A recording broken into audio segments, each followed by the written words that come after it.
Okay, it should be starting right now. Right. Wonderful, wonderful. Thank you, Hannah. Appreciate you. All right. So good morning, everyone. Thank you all for your patience. Thank you, most importantly, for being here. I would like to call to order this business meeting for February 2025 of the Maryland Lynching Truth and Reconciliation Commission. As always, I'm honored to serve as the chair of this history-making commission. Every single day we still around, we making history, so I love it. Very quickly, we'll acknowledge the commissioners who are joining us. So Commissioner Millen, good morning. Commissioner Snowden, good morning. Commissioner Haley, good morning. Commissioner Hughes, good morning. Commissioner Barnes, good morning. Commissioner Baker, good morning. Commissioner Stevenson, good morning. Commissioner Davis, good morning.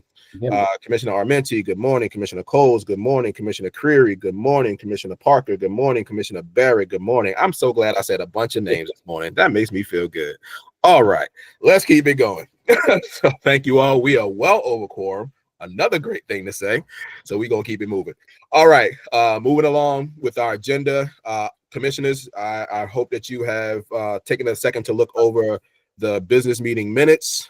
They were sent to you by Trish, and good morning to Trish as well. Hannah, good morning once again.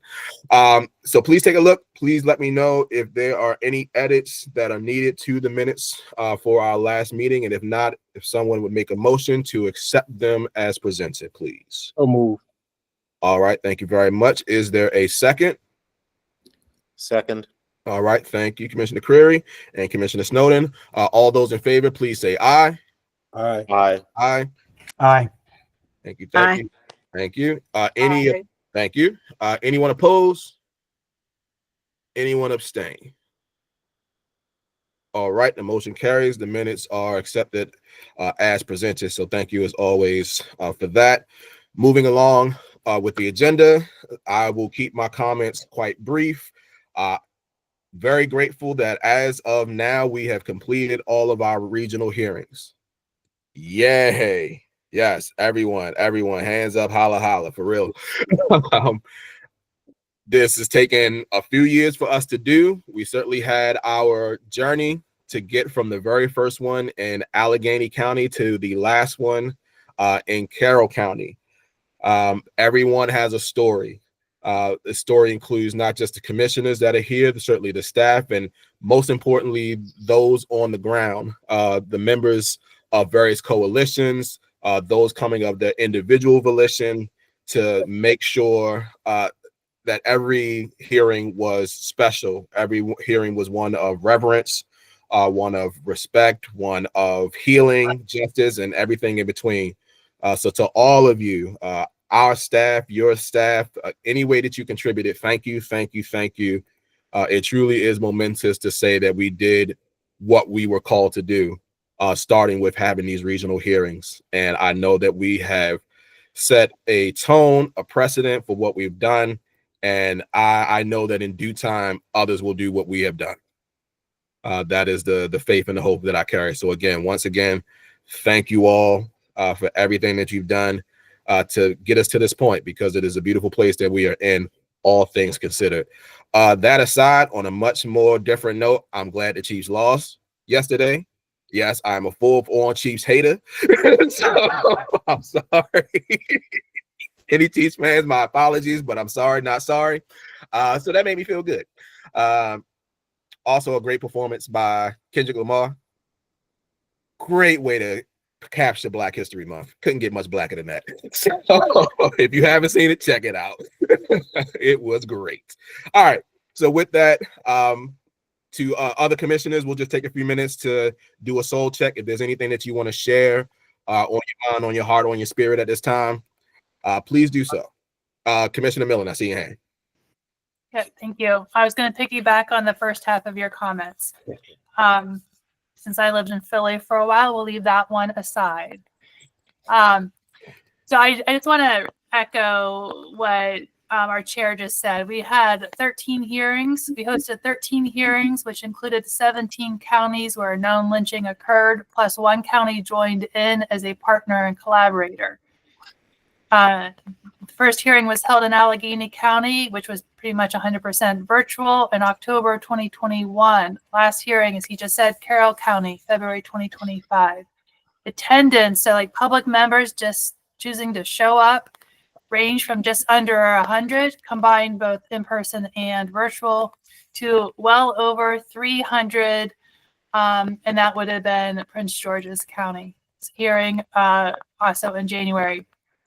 The videos have been viewed thousands of times. The videos of the hearings from maybe 170 plus times all the way up to almost breaking a 2,000 mark for Baltimore County's hearing.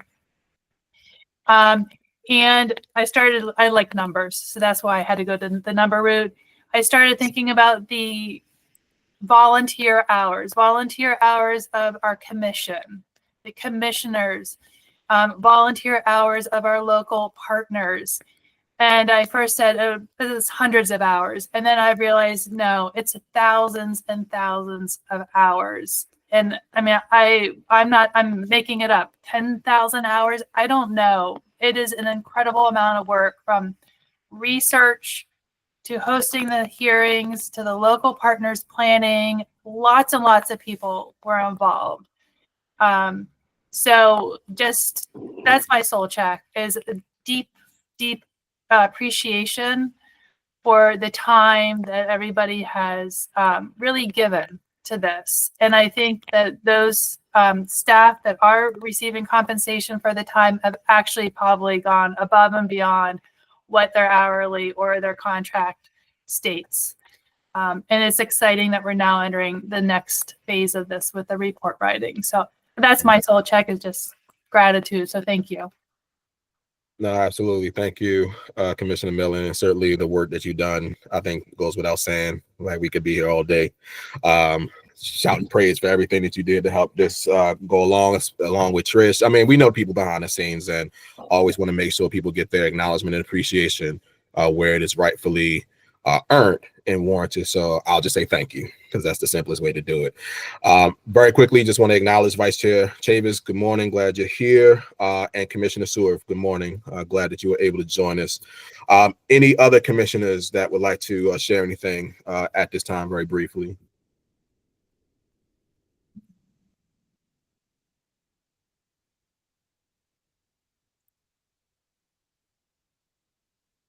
So I'll acknowledge what Commissioner Baker put in the chat.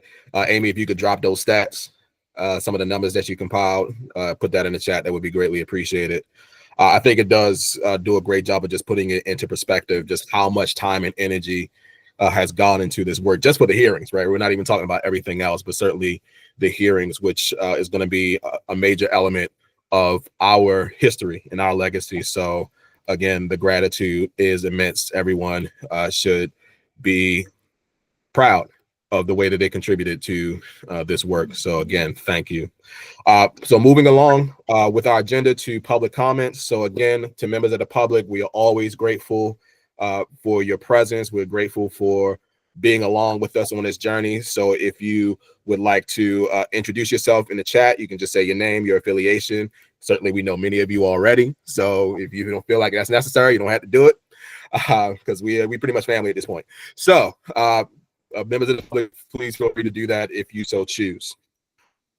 Moving along to our committee reports. I know we are certainly in a different place now with some of the work that we're doing, but I still want to make space for any comments and updates from our various committees. So would we like to start with Reconciliation and Justice, just given the context? Sure, I guess we can do that. All right. Yeah, the committee met on Friday, this past Friday, and had a very good conversation about updates regarding the upcoming hearing, which is going to be a two-parter, April 4th and 5th at the Lewis Museum in Baltimore. I think, Commissioner Coles, you said we sent out about 37 invitations to expert witnesses, And I think of that, we've already gotten responses back from about 10 or 12, if I recall correctly. So that process is moving. And we also discussed the process, of, the report writing. Dr. Janice View and Leah, God, I'm sorry, I'm blanking on your last name, Leah. Danville. And thank you. Yeah, I'm still getting the caffeine on board. Um, but they're going through the materials that we have accumulated, and yeah, they've put together a template. And I should probably let you all give those specific updates, but we did, sort of hear, that process is moving. And so if, Janice or Leah want to share, sort of where things are, Commissioner Coles, if you want to talk about, the hearing, sort of where things are at this point, I happily turn it over to you. Just very, very briefly, we've put together a template for, each of the case studies, in addition to an outline for the entire final report, and have shared that with at least the research committee, and I think also members of the reconciliation committee, just for feedback, because we've already started diving in, but we wanted a frame and some guardrails for how to funnel the information. So it's coherent, it's consistent across cases, it's building toward a final report that everybody can be proud of. And so far we've gotten the go-ahead from all the folks, and we'll be finalizing the timeline for the completion of the case studies. I think we're going to have a meeting soon, Nick, around that, right? With some other folks. But that's really all there is to report. We remain excited and honored, and we're also really, really eager to just dig in and get this part of the work done so that the second part can go smoothly. Okay, thank you. Great, thank you. So we're moving full steam ahead and planning the reparations reconciliation focused hearing on April 4th and 5th at the Reginald Lewis Museum in Baltimore. We have identified 6 panels that we plan to host, and we've identified people to speak on those panels. The invitations went out a little over a week ago, and we're starting to get yes responses in. We'll need to continue to follow up with the people that we haven't heard back from yet, but so far it's looking pretty good. I'll share if any commissioner doesn't have the spreadsheet where it shows who's accepted our invitations, I'll send that. And if you could just all take a look and see if you know any of the people personally that we haven't heard back from, and if you just wouldn't mind doing a little outreach and emphasizing the importance of this opportunity, that would be greatly appreciated. But I think we're going to have a great turnout. Okay, thank you. Questions, comments? Yeah, Commissioner Hi, Davis. Commissioner Creary. I'm sure you both are very well aware that there is a reparations bill on the table. Is this something that our commission should be considering going and like giving a testimony for support of the creation of this study for reparations? Absolutely. I looked at the text of the bill, and again, they're not going to be getting anything in, I think till 2027. So I think we still will be the precedent setting entity here. But yes, anything we can do, I would say there is like a to hearing support on that bill, we should do it. If asked to testify in support of it, please do it. I think it's sort of a next logical step from what we're doing here. for sure. Yeah, because I see that their hearing is on the 20th of February. So just wanted to put that out there in case that's something the Reconciliation Commission wanted to engage with. Yeah, thank you. I think that's fantastic idea. And again, anything we can do to support it, I think we should.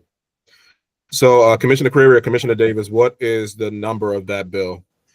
It is House Bill 851. House Bill 851. Okay. Yeah, and I'll drop the link to that in the chat. Thank you. So Delegate Pena Melnick did inform me before it dropped that it would happen, and she certainly encouraged members of the commission to testify in support.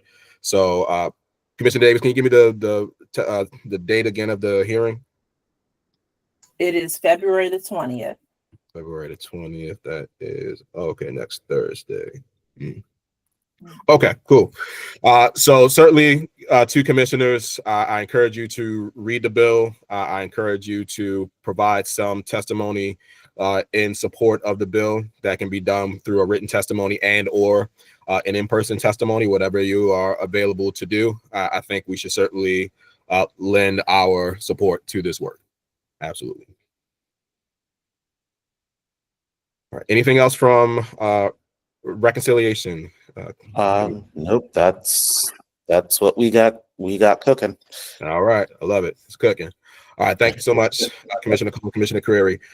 To research or logistics, whoever would like to go next, if there's anything that needs to be shared at this time. I can go briefly, and then Amy, take it away. Generally speaking, we met on the 3rd, and it was more than anything, it was a reflection meeting as to what has been accomplished, and a reflection on how things were accomplished, how things perhaps could have been gathered in a more efficient manner, being the first time, and just being all the different players who have been involved and are involved, and how we might move forward with research, either specifically for his Heritage Associates or other members of the different MLMPs, and or individual researchers who contributed to our effort all along.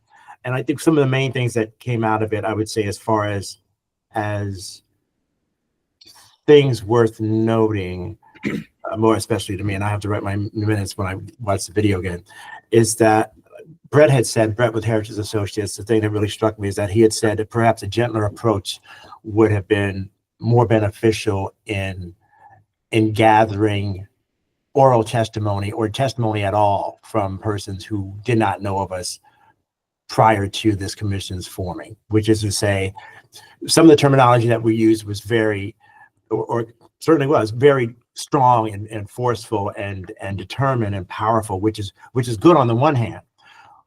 However, on the hand of a person who didn't know perhaps that their ancestor was a victim of racial terror violence, or might have been a perpetrator of committing racial terror launching, it's a big hello to have someone bring that to your attention. And also, we'd like you to testify at a hearing. So the word testify, the word hearing, things of that sort were the type of words that Brett thought that in the future and could have been gentler handled, so that people would be more open to doing it.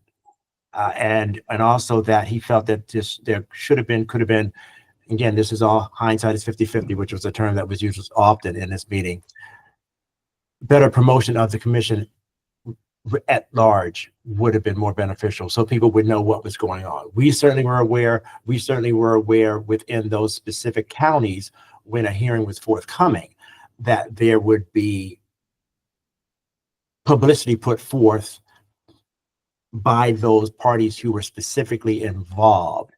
However, he felt that perhaps more of a, I don't know,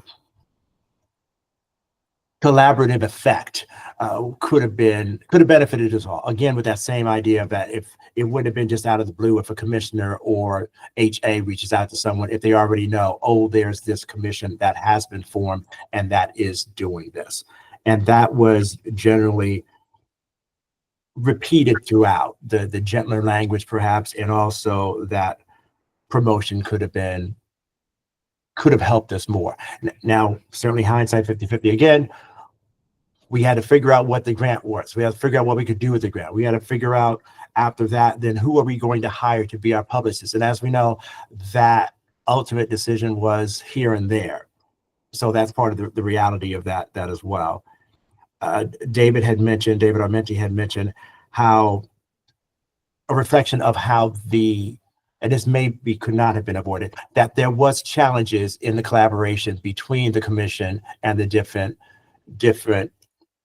coalitions, because just how do we handle this? What are we doing? How should we do it? Who takes the lead?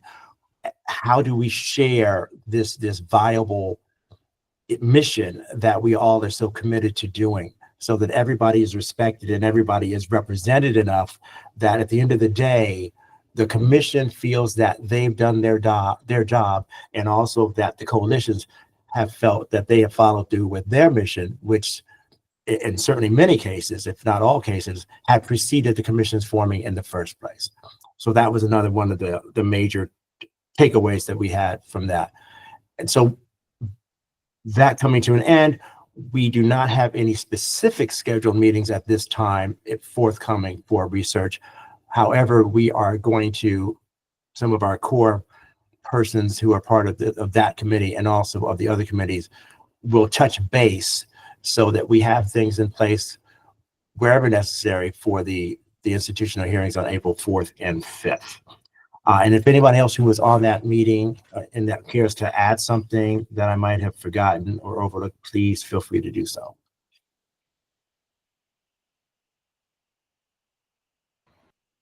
And thank you for that, Commissioner Haley. And if people are thinking about to chime in, I'll just quickly say that I would love for us as a commission to explore how we can maintain connection with the various regions of the state now that the regional hearings have concluded. I know that we have been mindful that we didn't want to, as kind of Commissioner Haley alluded to, we didn't want to just swoop in, do our hearing, and they never hear from us again. We certainly understand that we are finite in our time, and nevertheless, we would want to aim to strengthen the collective coalition that exists across these various regions of the state. So that is an active exploration that certainly we as a commission can do, as well as our partners can help us to explore what that may look like. Certainly there is the Marilyn Lynching Memorial Project. Very much understand its role being very elemental in that coalition building. So what can we as a commission do to augment that with the time that we have left? As we've said in our hearings, the testimonies that happen in the hearings are not the only testimonies that are there. We always make space for people to share their stories whenever they feel compelled to share the stories. So we want to certainly continue that outreach to, again, create those opportunities. All these things can and will be captured in the history of the commission. That's why it's not over until it's over. We got till June 30th, 2026. So let's use all the time we got. So please ponder that. We don't have to answer that question right now, but just ponder how we can maintain communication with those partners that we have, again, cultivated and developed relationships with now that we are in a different part of our work. Okay, so thank you for your thoughts on that one. To logistics, yes, Commissioner Miller. Yeah. Actually, your question, Chair, is something that the Logistics Committee discussed in our last meeting. So nice segue. The Logistics Committee last met on January 27th. I'm going to leave hearing comments and reflections until that part of the agenda, and actually just jump down. One of the things the Logistics Committee has discussed is how to not just maintain communication with the local counties and groups that we partnered with, but also how to circle back and invite new or additional or expanded testimony. So, potentially generating just a letter, an invitational letter using some changed language that Chris just reflected on, invite folks to send in written testimony or video testimony, whatever they are most comfortable using. And basically anybody who we had been in contact with for planning the hearings, all the way back to 2021. So folks who have testified, folks who may have been invited to but did not feel comfortable at that time, other stakeholders. So there is sort of a list that we could draw from, and I'm happy to hear from other folks as well on that, but we're thinking about that.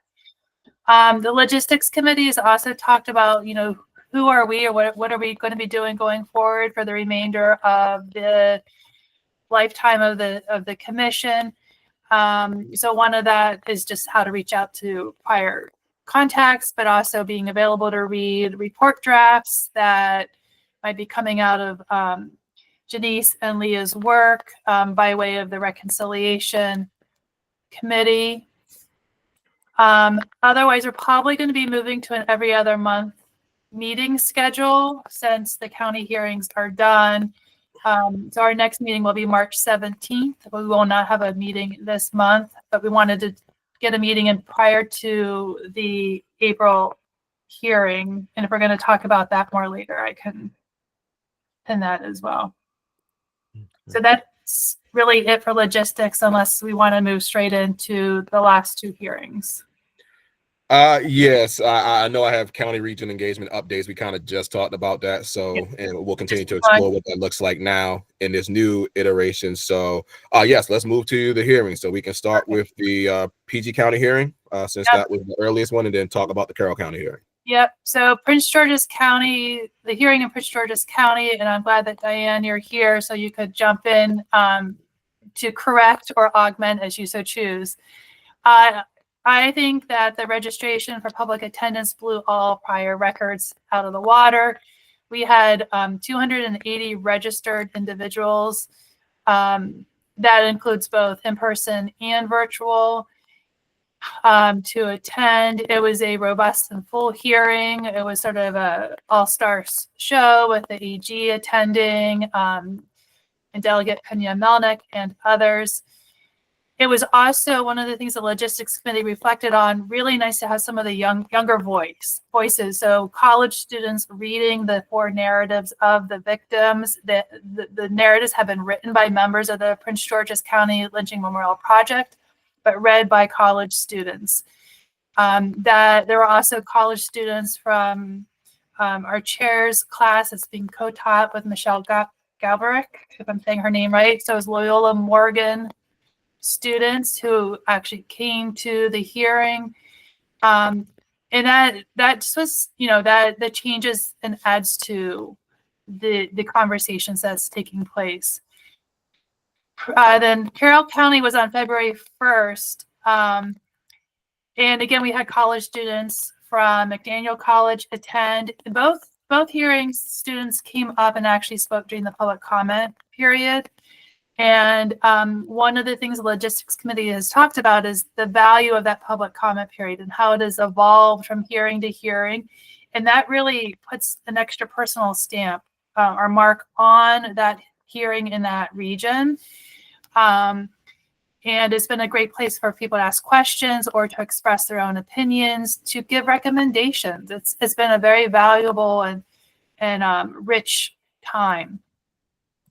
Carroll County, as with other counties, the political climate of the county and probably just of our time right now, I think became more pronounced as we were planning the Carroll County hearing. There were folks who chose not to testify. They were concerned about their professional well-being, personal well-being, and opted not to testify, not to attend, didn't want their name associated at all.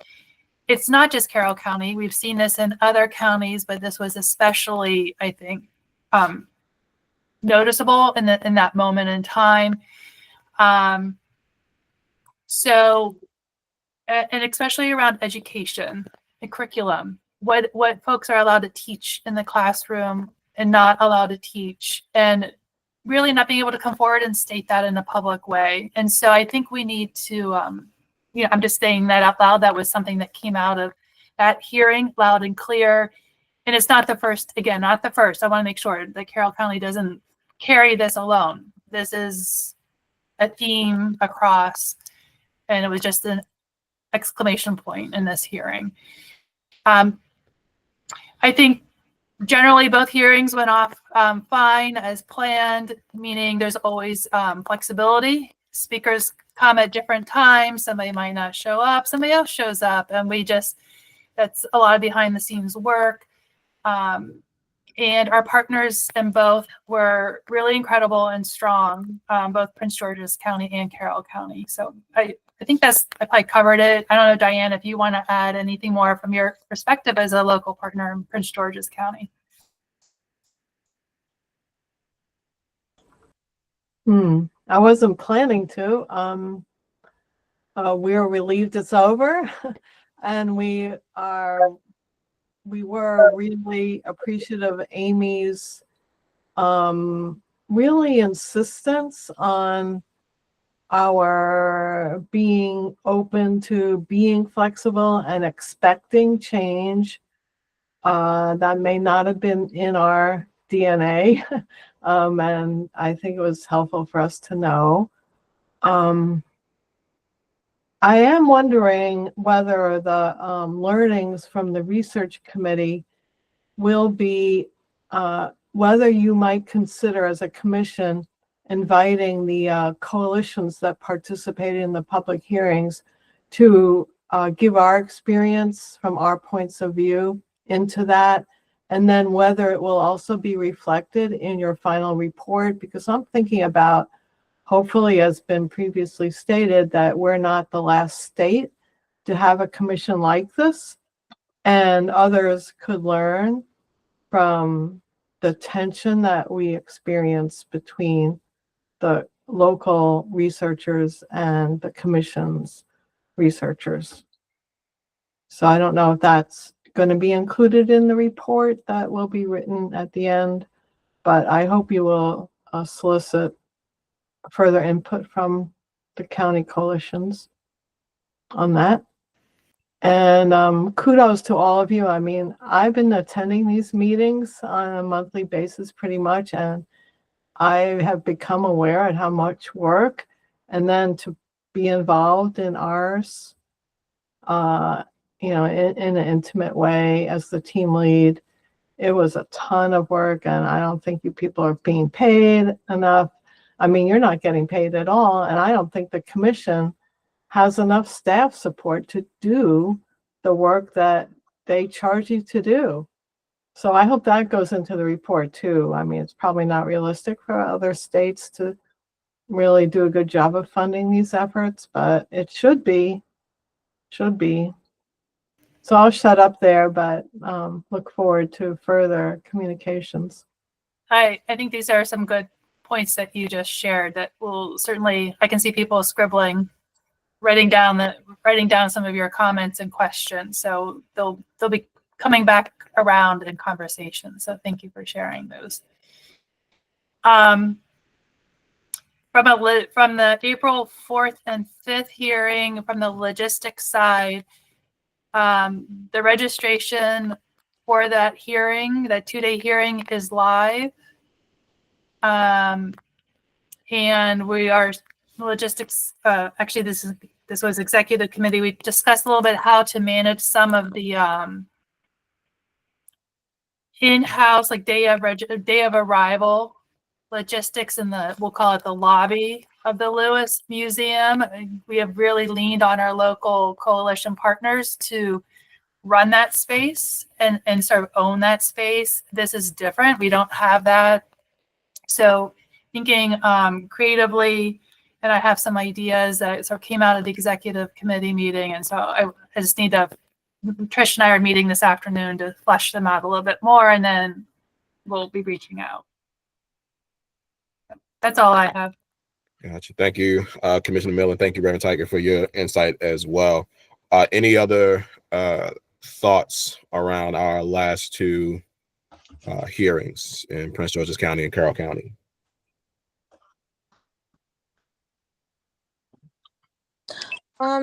Chair, I would just highlight that our Prince George's County had such a great turnout of elected officials who were able to be there and listen to the community, as well as our researchers, as well as the students who went over the individual cases.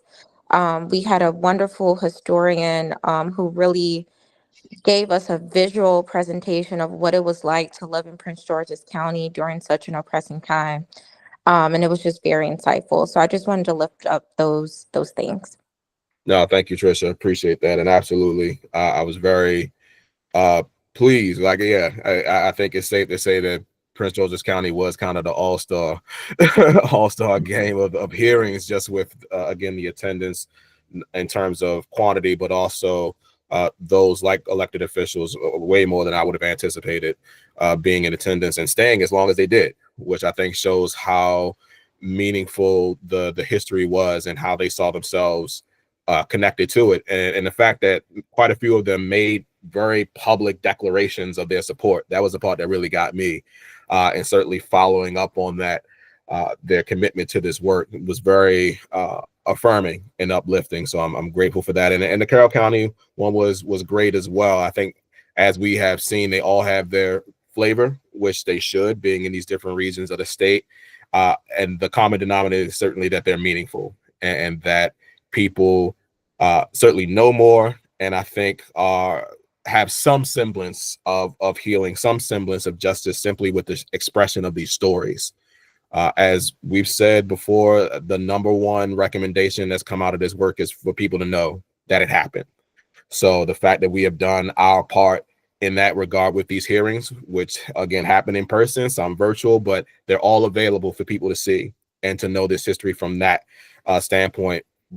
We've done an incredible job, all of us, not just commissioners, not just staff, but the people. So again, the gratitude is immense for where we find ourselves at this point. Any other thoughts about the past two hearings, and before we talk more about the institutional reconciliation hearing in April?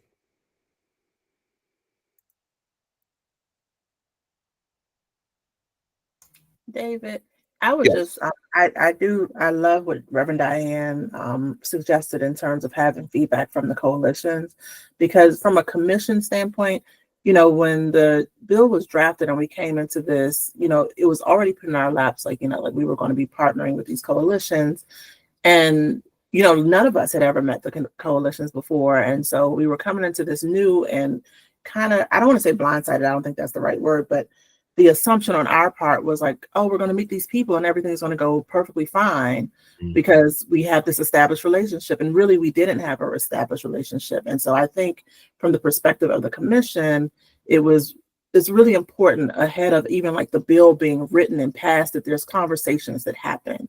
A lot of our agencies and organizations have been written into this bill without a conversation taking place. There just was so much that, in terms of forethought and reporting on it, to make this process smooth for everybody involved, I think is very necessary that a conversation with our legislators be had if they're going to take this up in other states. And before you bring everybody to the table and there's these assumptions about everything's just going to go so super smooth, like having those conversations are like really critical, because it's unfair to everybody involved to think that you can just bring everybody to the table and we're all on the same page without having that conversation first. Absolutely. And I know we all have our stories around that. We don't have all day for that though. But absolutely. I think the like you said, the organization of what the collective process should be is critical. It starts there in a very meaningful way. So Vice Chair Chavez, I'll come to you, and then Commissioner Creary, I'll come to you.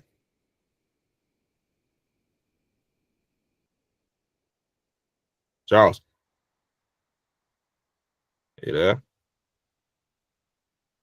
Okay, we'll go to Commissioner Creary, and then we'll come back to Charles. Yeah, thank you.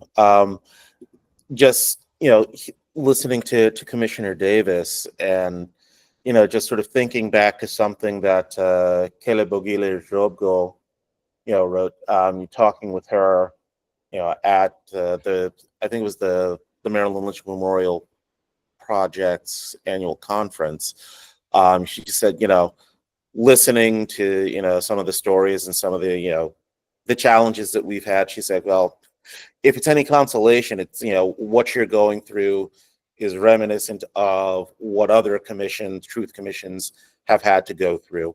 So I took some solace in that, saying, yes, as, hard as it's been at times, you know. Mhm.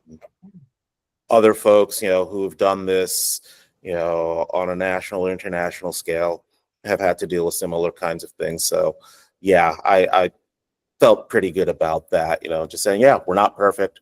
You know, we are kind of figuring this out as we go along. And yet, you know, here we are. I mean, we've hit one of the major milestones in terms of the deliverables. You know, we have had, you know, hearings in every county, or, you know, it's like, you know, addressing every county. That's huge. So yeah, you know, I'll stop there. No, absolutely. Thank you for that, Commissioner Curry. Vice Chair Tavis, you there?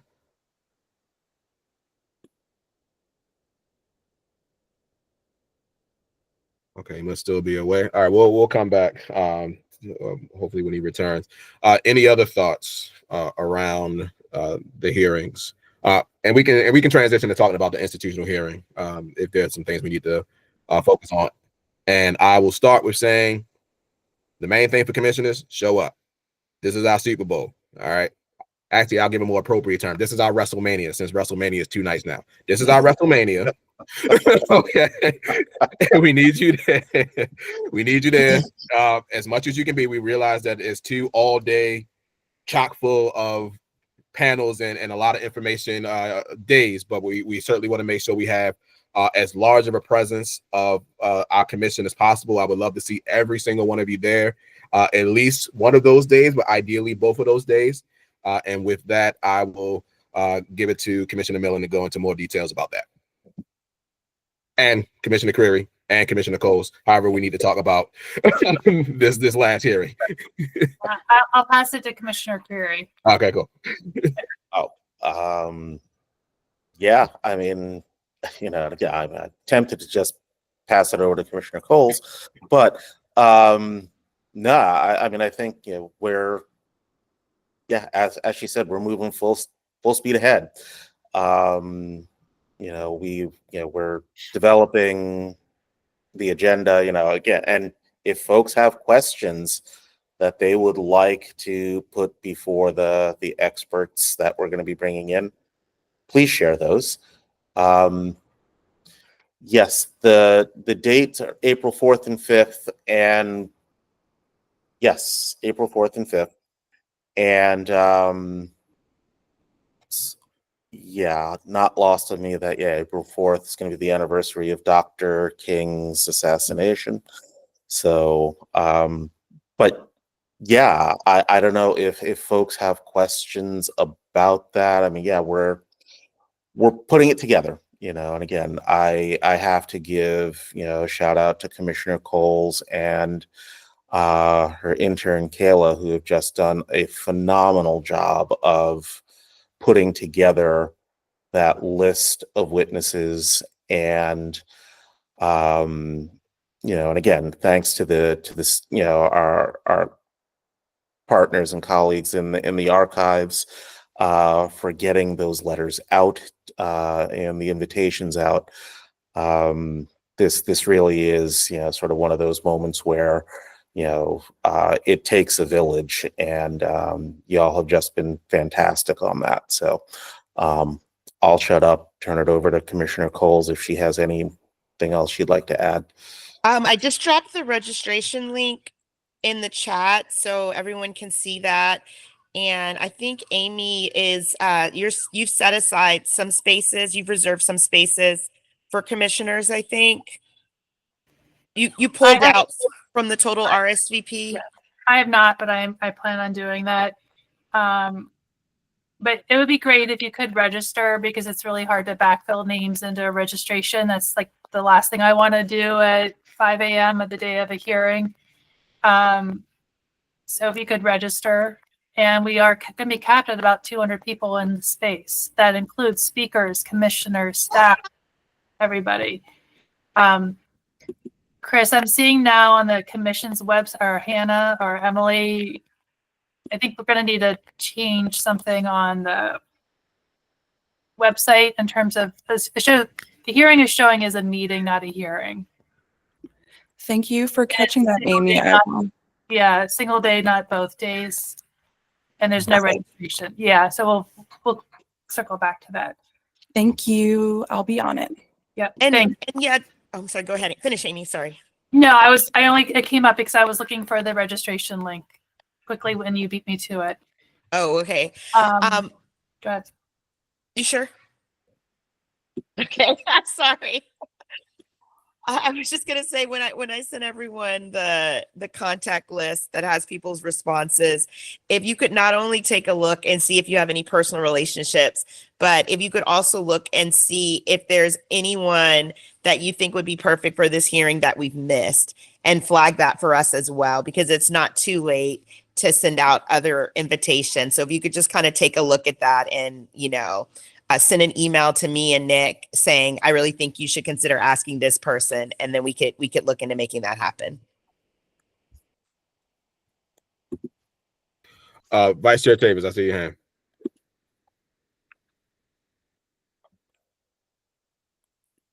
Charles, you there? I'm feeling deja vu. All right. We'll come back. So Commissioner Coles, and this doesn't have to be answered here, and to Commissioner Curry as well. I know that it will be chock full of panels with experts talking about all aspects related to the history and the legacy of racial terror lynchings and just racial, terrorism overall. Is there any space that is or could Can you hear be? me now? Yeah. Okay. Go. You ready? Okay. I'm so sorry. Yes. Yes. Go for it. Okay. Hey, I was Okay. going to ask. No problem. I was going to ask about, and my internet went out after the Reverend made comments, and Maya had made comments, and so I wanted to just make sure that we had this buttoned up. But is there a way for us to gather develop a survey of some sort to get feedback based on what Maya and both I think Amy were discussing from the coalitions in terms of what we can do better and what would benefit other states as they do this work?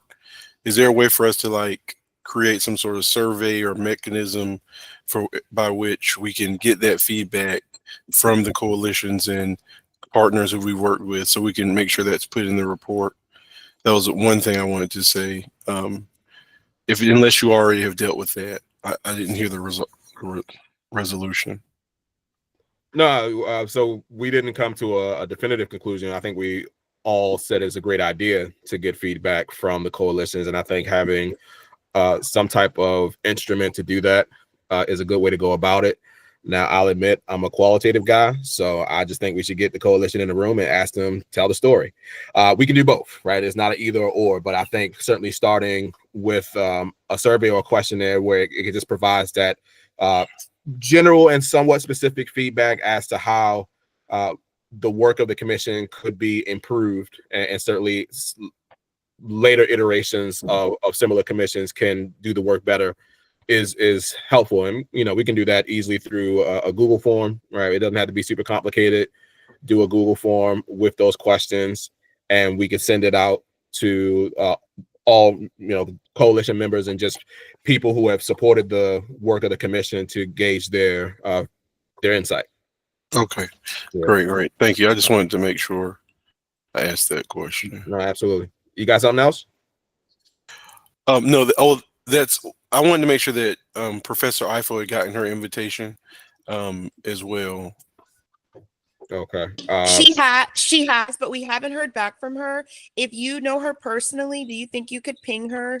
Yes, I will. I'll reach out. Okay, and you were copied on her invite.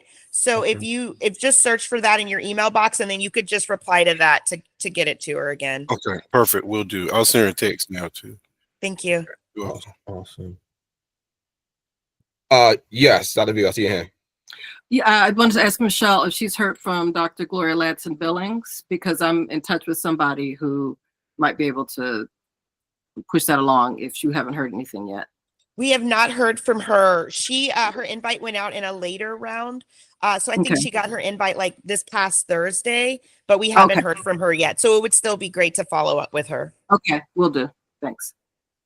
And David, you were in the middle of saying something. Oh, yeah. Thank you. So just wondering if there was any time or a space that could be made for,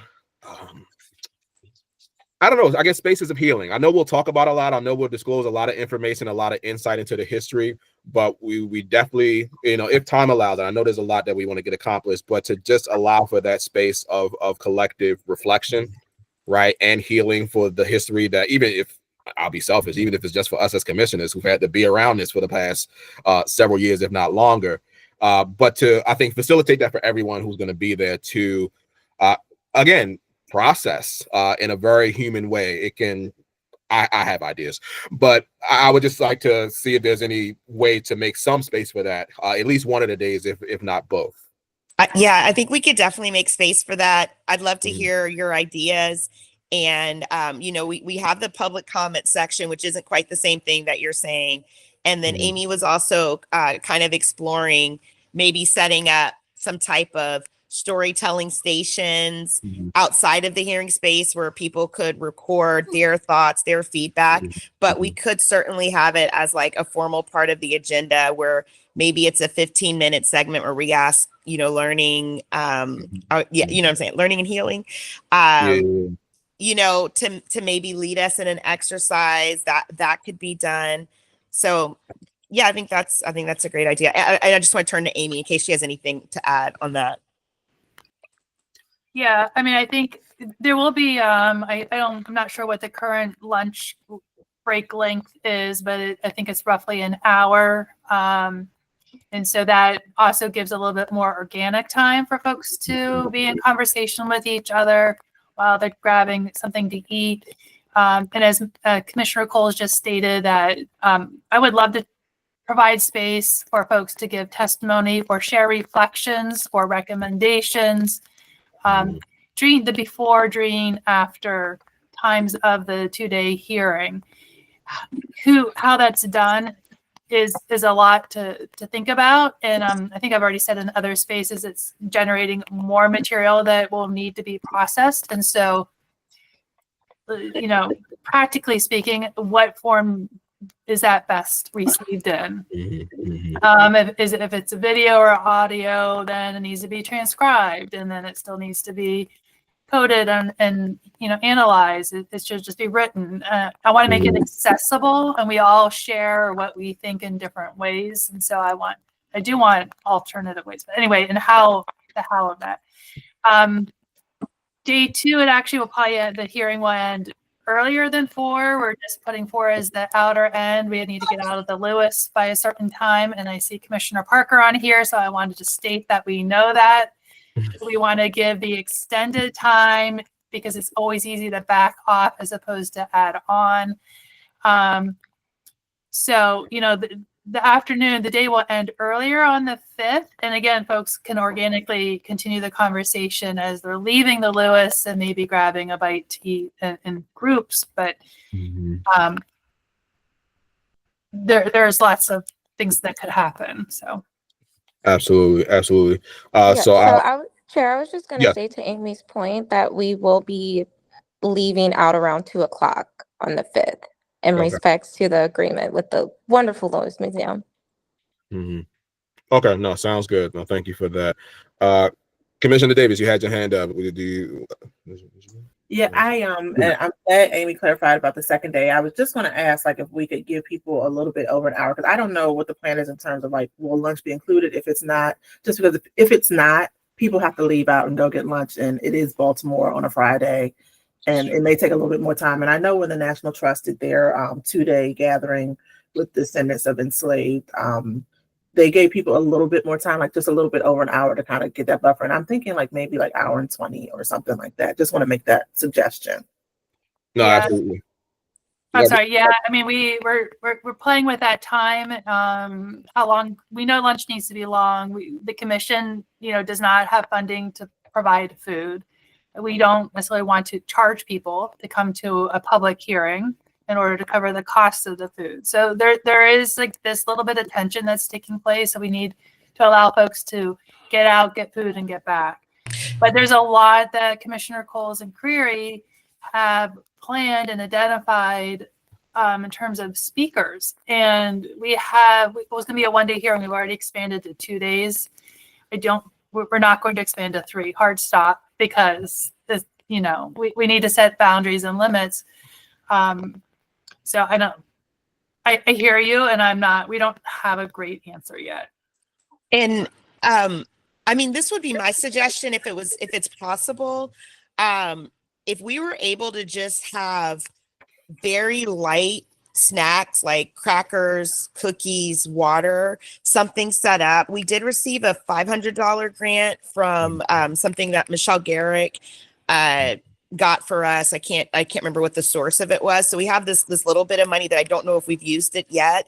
But and if the museum would even allow this, because I know they do have their like in-house caterers, but if they would allow just very light snacks, because the hearing is ending so early, I think we can get away with not having a long lunch.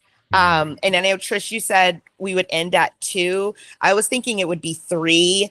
I know when the people that do our recordings, sometimes they are able to break down, like when we did the Southern Counties hearings, they were able to break down their equipment in about 45 minutes. And so I was hoping if we went until 3, we could still be completely out of there by 4. I don't think we could get through our content by 2, especially if we're trying to extend lunch. So those are kind of the constraints that we have, is because we do have a hard stop on our end time that we're really not able to do much lunch. Last night and this morning. I think someone's mic is on. Oh, I saw him like once or twice. Is that the Reverend? Nah, I think it was Commissioner Haley. I think we're good okay. now. Oh, Yeah, okay. Okay. Okay, no, that sounds good. Yeah, Yeah. go ahead. A lot of logistics questions. So the logistics committee still in full on gear, and we'll take these under consideration. Yep, sounds good. Thank you all for that. And very quickly, just one of the things, and I do also want to acknowledge what Ms. Caitlin shared about living and growing, being willing to support that processing, and we're very much grateful for that. I am big on ritual, right? I'm big on what sets the tone for these type of spaces. I'm sure many of us know about the ceremony of libation. Libation does not have to take very long, right? 5 minutes sets the tone, and it's a moment for people to process and really look at this history from an emotional standpoint. So I'm willing to do that. I do libations all the time. I'm pretty sure my mom's going to show up, so she'll do it with me too. So just know that that's an option. Gives me a chance to drum a little bit. So, but again, just a place, just a way to set the tone for everything that'll be shared that day. I think that would be appropriate.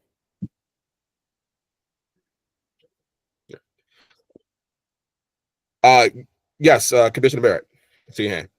I want to say I've seen his mom and he performed at the Reginald Lewis Museum. I think it was either Martin Luther King Day or during Black History Month last year. Yeah. He and his mom are wonderful. It wouldn't be the same without them. Please make a room, attendance, or something. It has to be done. Commissioner Barrett said that, not me. I did not pay her to say that.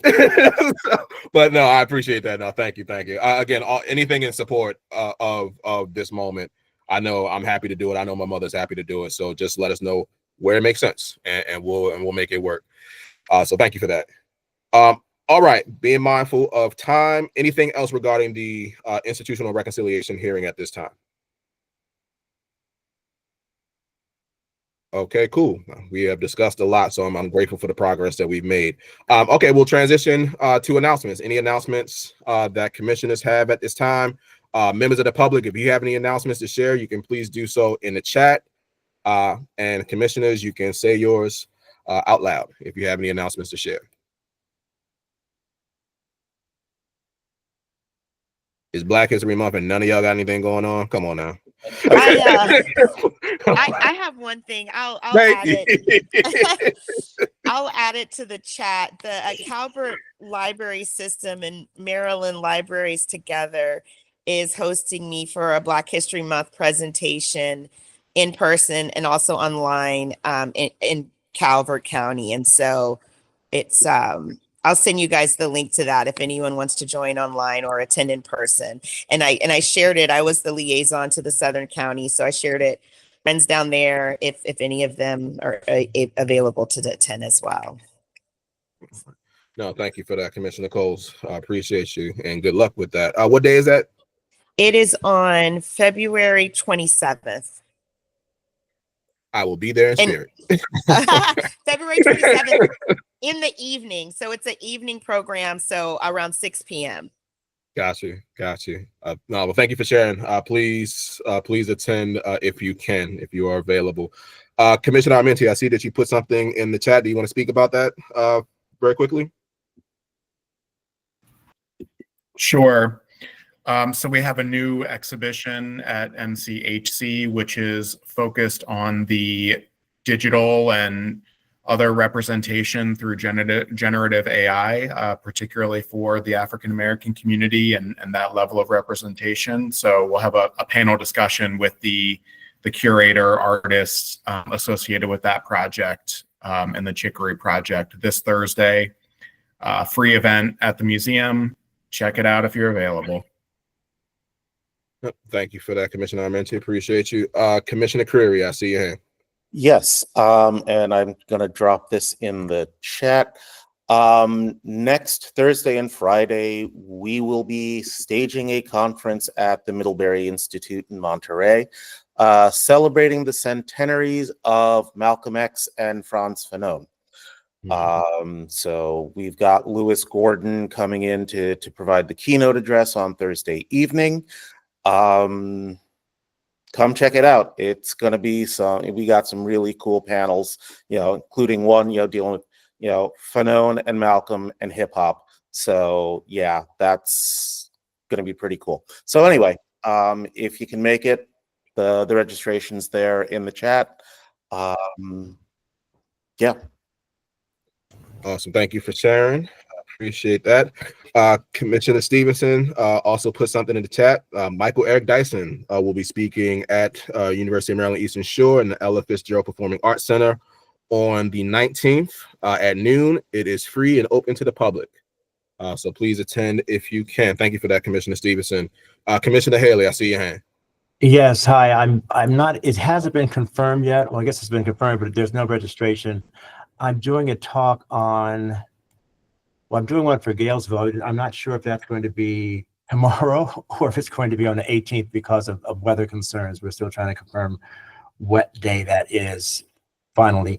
And also on the 26th of this month, I'm on a panel which has been brought to my attention from the Black Caucus of the American Library Association, which should be a virtual webinar. And again, I don't have the final registration for it. It's called Archivist Documenting Black History, Wednesday, February 26th at that evening. So when I find out more, I'll try to send out a general post or just look ahead, February 26th. I know that's a Wednesday, so that's the definite part of it that I know. Awesome. Thank you for that, Commissioner Haley. Commissioner Barnes, I will come to you, as well as Hannah, I will come to you. Commissioner Davis, you put something in the chat. Would you like to speak about that very quickly? Sure. We have our plumber's kitchen. We had one Black History program this past Saturday, so I can't invite you to that. But the plumber's kitchen is a program that we do every year to highlight the history of Adam Francis Plummer and his family, and then also highlighting our kitchen guild with 19th century cooking traditions. We will have our colleague Marvin Alonzo Greer doing small lectures too that day, and then in between the choir director from the Bowie State University, Mr. Brandon Felder, we could be coming with a smaller choir to perform. Our historic house is closed right now, so we are doing programming in our dependency and visitor center. So I want to welcome everybody. And I think on the 22nd of February, I will be one of the guest speakers. Joe's Movement Emporium is doing a portrayal of a play, Out of the Vineyard, which is focused on Will Thomas's book on freedom suits in Maryland. And they asked me to be a post-performance speaker. So that's what I have. That's it. All right. Thank you. No, thank you, Commissioner Davis. Commissioner Barnes, I'll come to you. Yes, hello everyone. Lily Carroll Jackson Civil Rights Museum has started a book club, but it's a little elevated in that every other month we feature the author. So you read the book one month and then the author comes out and you have the discussion with the author. So this Saturday, February 15th from 3:30 to 5:30, we're featuring Dr. Derek Musgrove, author of Chocolate City, but really featuring his most recent book, Rumor, Repression, and Racial Politics. Very apropos for the times. And so please come on out and join us. This is 1320 Utah Place, February 15th, 3:30 to 5:30. And also Hosanna School Museum, along with the Historical Society of Harford County, has a traveling exhibition. You could look at the Historical Society's website for the schedule. It's called Trials and Triumphs, the history of the African American experience in Harford County. This might be the only way we get Black history around the county if it doesn't get in the schools. We're hoping that we've been talking with the schools so that it could travel in the schools, especially those that have the AP African American history courses, and as you may have heard before, how controversial that was.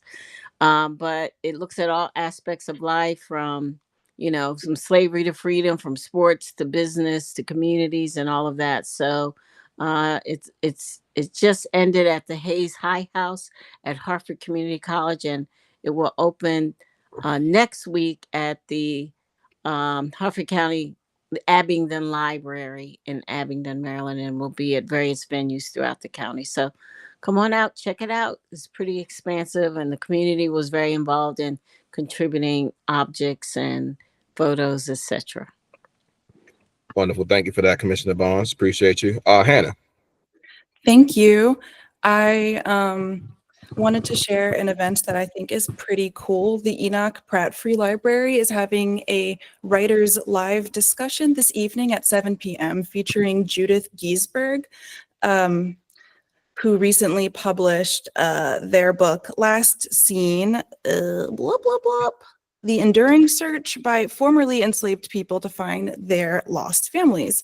This is a topic that not a ton of people know about, but so I wanted, and also Pratt Library events are mwah, so I wanted to lift it up. It'll be a live book discussion with this author, hosted by historian Anne Sarah Rubin, and it will be happening in person at the Enoch Pratt Free Library Central Branch at 400 Cathedral Street, and it will also be streamed for free from the Pratt Library's YouTube channel.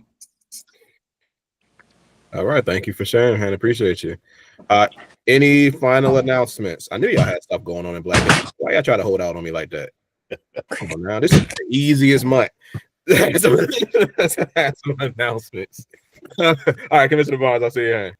Yeah, also the author program where we have the author is also virtual or hybrid. So if you can't make it, but you want to engage with the author virtually, you can do that as well.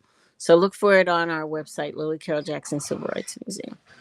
Thank you for that update, Commissioner Barnes. Appreciate you. Any final announcements? I just wanted to clarify that on our homepage, our MLTRC, we do have the public hearing institutional reconciliation hearing listed for April 4th and April 5th. Okay. Good. No, thank you. On the homepage. On the homepage. Yep. Okay. Thank you for that. No, absolutely. Certainly want to make sure that information is correct for people to attend. So thank you for that, Commissioner Haley. All right. So we are at the end of our meeting. I will move for us to adjourn. Thank you all as always. I'm grateful to see so many faces here. Glad that you are doing well. Always stay in touch. Check for emails just with the latest communications. Any ideas that come around for, again, the institutional reconciliation and hearing, please share them with Commissioner Coles and Commissioner Creary especially. And we will keep doing what we do. Stay strong, stay safe, go Birds, and I'll see you next month. Thank you. Take care. Thanks.